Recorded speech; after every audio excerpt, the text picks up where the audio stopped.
So if you've spent any time on Volkswagen's website recently, you'll realize that more than half of their lineup is now composed of crossovers. So we got together 3 of their 2-row crossover options to help you decide which one's best for you. But don't forget about me. So there are a few caveats to this. We have a fully electric 2-row SUV that's just as functional, and one of those 2 rows can be turned into a 3-row SUV. So we actually have 4 options to show you today. Let's get into it.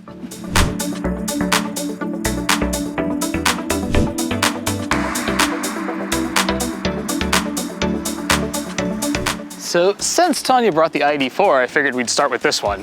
This is Volkswagen's first electric crossover, and it's definitely their most exciting product right now. The EPA estimates a total range of 260 miles, and with the DC fast charger, it'll charge as fast as 62 miles in 10 minutes. So in the real world, it's just as usable as those ICE cars over there. So while we're on the topic of numbers, this ID.4 has just over 200 horsepower and 228 foot-pounds of instant torque because it's an electric car. This is a single motor model, but later this year we're going to get a dual motor model which has all-wheel drive and just over 300 horsepower. As far as size goes, the ID.4 sits right in between the Taos and the Tiguan, which we'll see later. And fun fact, because there's no engine in the front of this car, the wheels can actually turn further into the body, which gives it a very tight turning circle. So since this is a crossover, we're gonna definitely wanna talk about the cargo space. The ID.4 has 30 cubic feet of cargo space in the back, but it actually has a dual level floor, so you can take this floor out and lower it by about 6 inches. And below that, there is actually a compartment where you can hide your charging equipment. If you take out this parcel shelf and you fold away the rear seats, you get 64 cubic feet of space, which is right in line with what the Taos offers. Okay, so we're now in the back seat of the ID.4, and I'm sitting behind myself. I'm a 6-foot driver, and you can see that I have plenty of knee room, plenty of foot room, and plenty of headroom. So now that we're inside the ID.4, this car has all the latest technology that you would expect from a car like this. It starts with the 12-inch touchscreen, which is the largest of these 4 SUVs. It also has haptic feedback buttons on the steering wheel. There's a ton of safety tech for driving, and there's even something called ID Lite, which is an AI-assisted voice assistant system that you could use to change the climate controls, change the radio station, etc. Material-wise, this car has a brown leather dash, it's got black leather seats, which look really nice, and it even has a glass panoramic roof.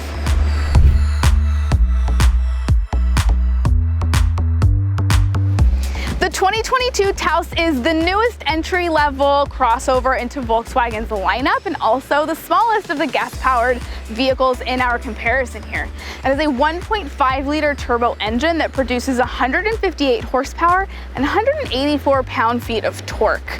It actually has a longer range than the ID.4 and has an exceptional fuel economy, 28 miles to the gallon in the city and up to 36 on the highway, making this not only a very fun weekend car, but really great if you need a daily driver that has a lot of space. This is also the only vehicle that offers the 4Motion with a 7-speed DSD transmission when you have it equipped with all-wheel drive.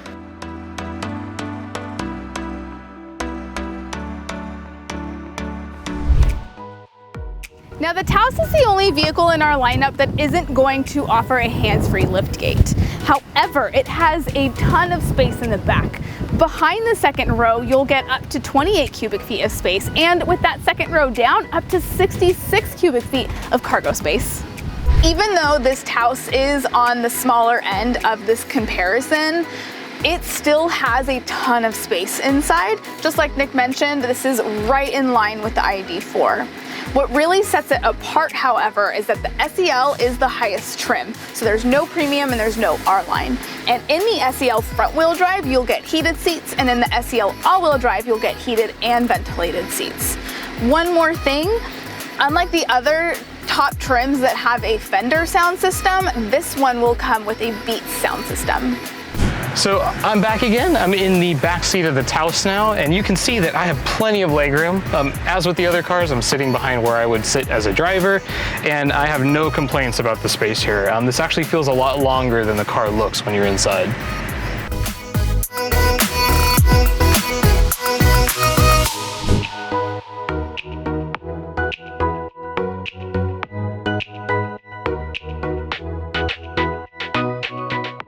So next up, we have the Atlas Cross Sport.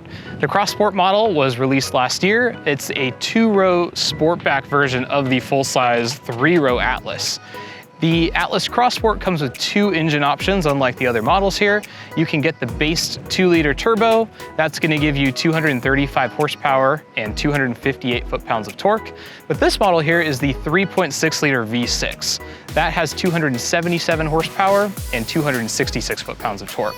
The V6 can also tow up to 5,000 pounds, which makes it the most capable here when it comes to towing.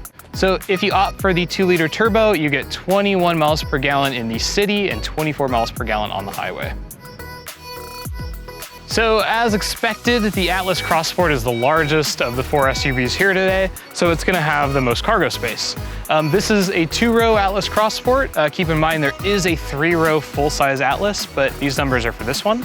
It has just over 40 cubic feet of cargo space with the seats up. And if you fold those seats down, you get just over 77 cubic feet of space. The Atlas Cross Sport, which actually has 8 different trim levels to choose from, which is more than any of the other SUVs we're looking at today. What that means is that you can choose from a really wide variety of materials and interior features for this vehicle. This one that we're sitting in right now is an SEL R line, so it's near the top. What that means is you're gonna get 21-inch wheels, you've got heated leather seats, and Volkswagen's digital cockpit, which replaces your analog gauges with a screen. The overall feel of the Atlas Cross Sport is a lot more premium. You get a lot more really nice materials, and it's just really big inside. You have a lot more room. Even the center console is a lot larger than the other 3 SUVs. So now we're sitting in the back seat of the Atlas Cross Sport. Just like in the ID.4, I'm sitting behind myself as a driver, and you can see I have plenty of legroom, both for my knees and my feet. I have at least 8 inches of room, if not more. Also included back here are 2 USB-C ports to charge things, and there's also a 115-volt household-style electrical outlet where you can plug in your toaster or your blender.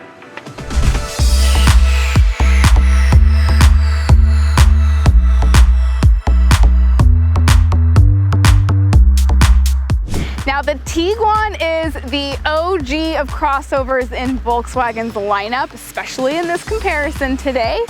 It has a 2-liter turbo engine. It has 158 horsepower, 221 pound-feet of torque, and of course, depending on those driving habits, you can get up to 23 in the city and 29 on the freeway. Now, it's the cargo area on this specific Tiguan that is notable. Let's go check it out. The all-wheel drive Tiguan is the only one in this lineup that can come available with a 3rd row. Oddly enough, if you were to get the base front-wheel drive Tiguan S, that will come standard with the 3rd row. Otherwise, you just have to go all the way up to the largest Atlas if you want that. So with the 3rd row down, you'll get up to 37 cubic feet of space, and with the 3rd and 2nd row down, you'll get up to 73 cubic feet of space. So I'm back to help Tanya show what a full-size adult would look like in the backseat of a Tiguan.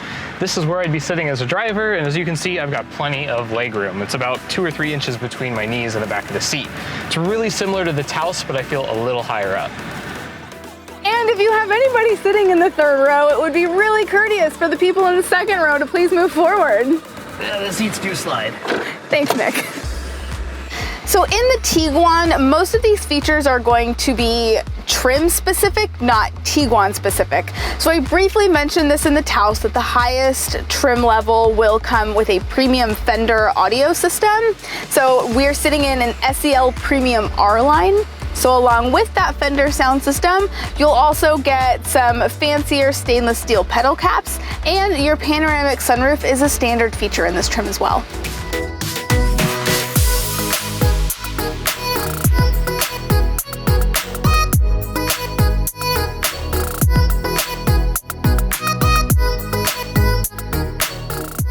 So whether you're looking for a city-friendly crossover, a premium bold-style SUV without the luxury price, a combination of both of those, or even an EV, Volkswagen has the crossover for you. So if you guys have any more questions about any of these 4 Volkswagens, you can drop a comment in the comments section, and we'll look forward to seeing you next video. Thanks!